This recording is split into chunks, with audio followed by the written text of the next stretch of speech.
Pohon beringin tegaknya tinggi, kalau rendah menyapu bumi, menghibur aku, menolong aku.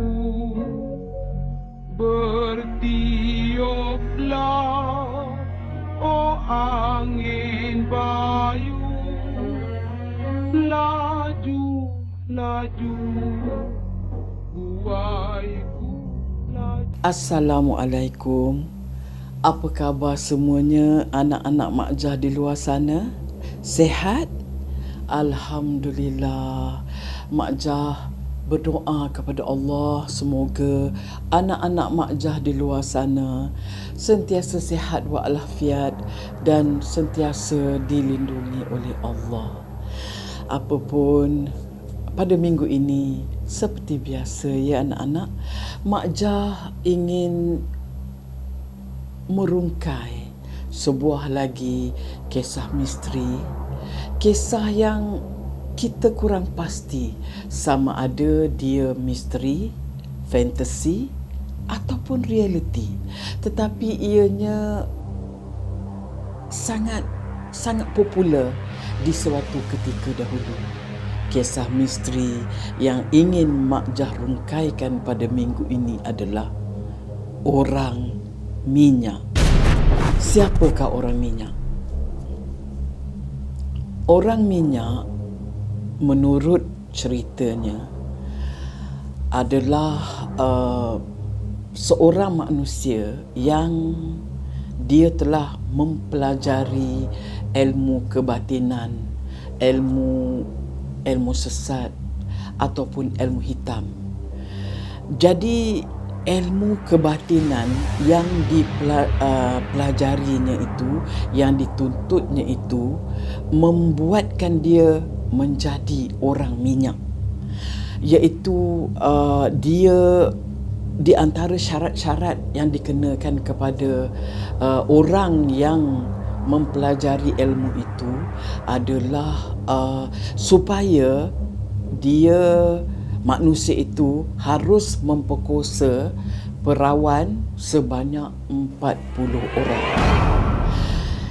Sebab badan dia semuanya berwarna hitam, badannya berwarna hitam, seolah-olah macam berminyak. Cuma kalau di waktu malam memang kita tidak akan nampak apa-apa, cuma nampak gigi dia saja. Jadi sebab itulah orang yang mempelajari ilmu hitam ini digelar orang minyak. Apa tujuan dia ya anak-anak? Tujuan dia tidak lain dan tidak bukan hanyalah untuk kepentingan dirinya, mungkin untuk kekayaan, mungkin untuk menjadi kebal ataupun apa saja. Dan Mak Jah rasa orang yang menuntut ilmu sesat ini, dia juga mungkin bersekongkol dengan jin.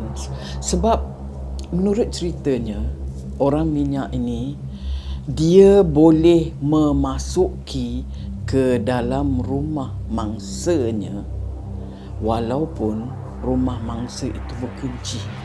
Jadi orang minyak ni, kenapa dia kena memperkosa 40 gadis perawan?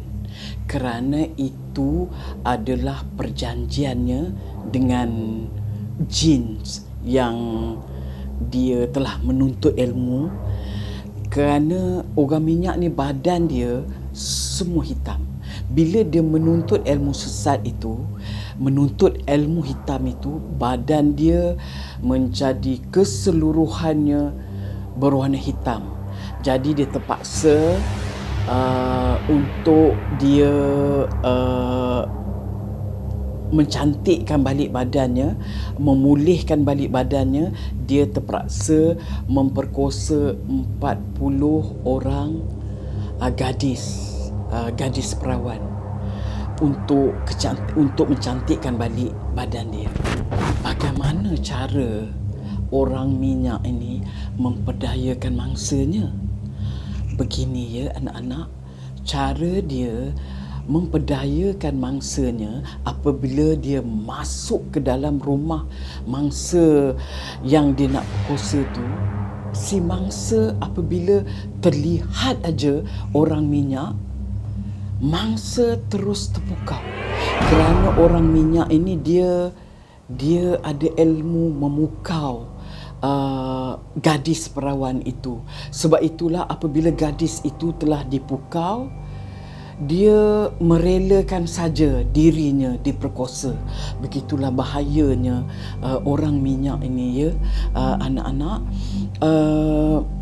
Sebab itulah nenek-nenek kita selalu menasihatkan kita supaya kita tidak berjalan malam. Takut kejadian begini akan berlaku.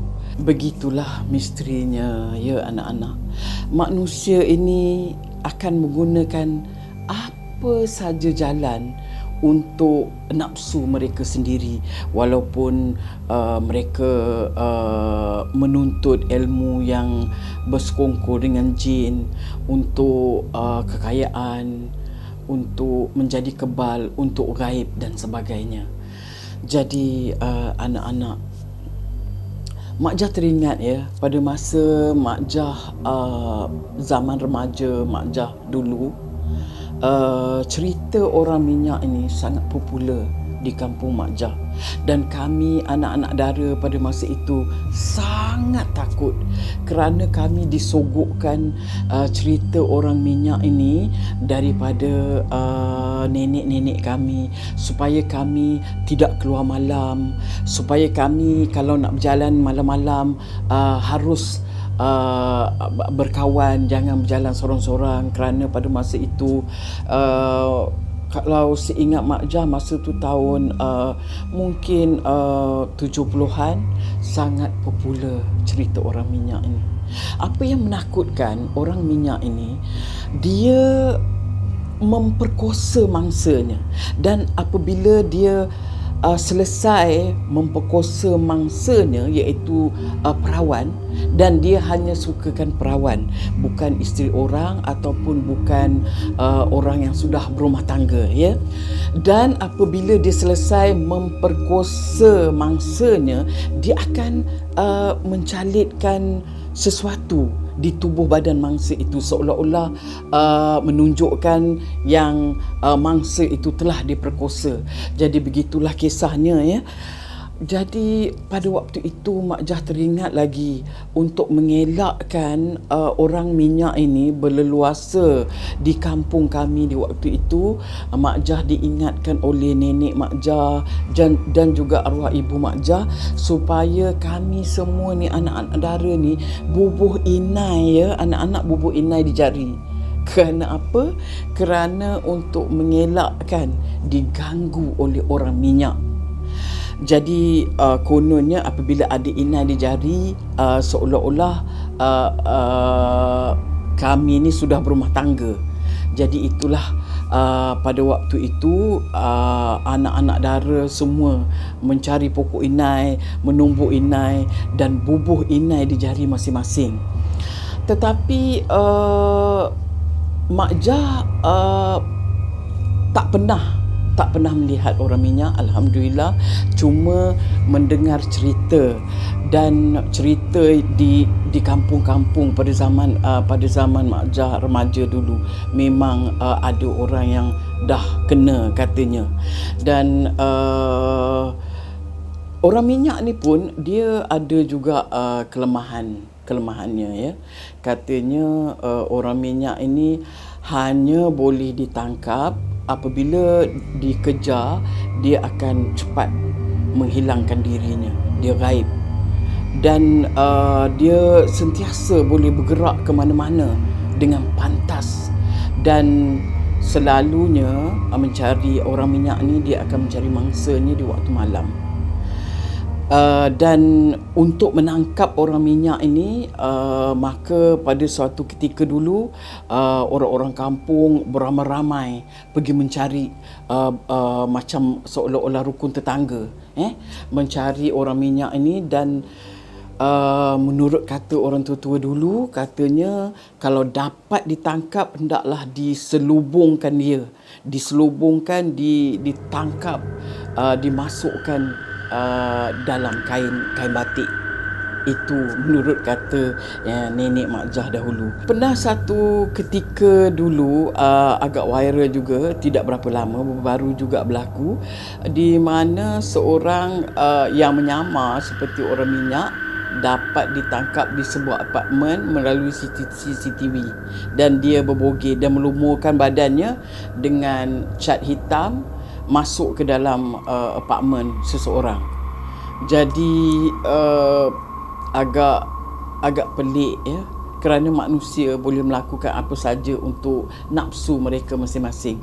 Dan ini ada satu lagi peristiwa yang Mak Jah ingin kongsikan bersama anak-anak Mak Jah, di mana pada tahun lepas Mak Jah ada syuting sebuah drama di sebuah kampungan orang asli di daerah Greek, di mana pada ketika itu kami membuat telemovie dan kami berada di situ selama seminggu.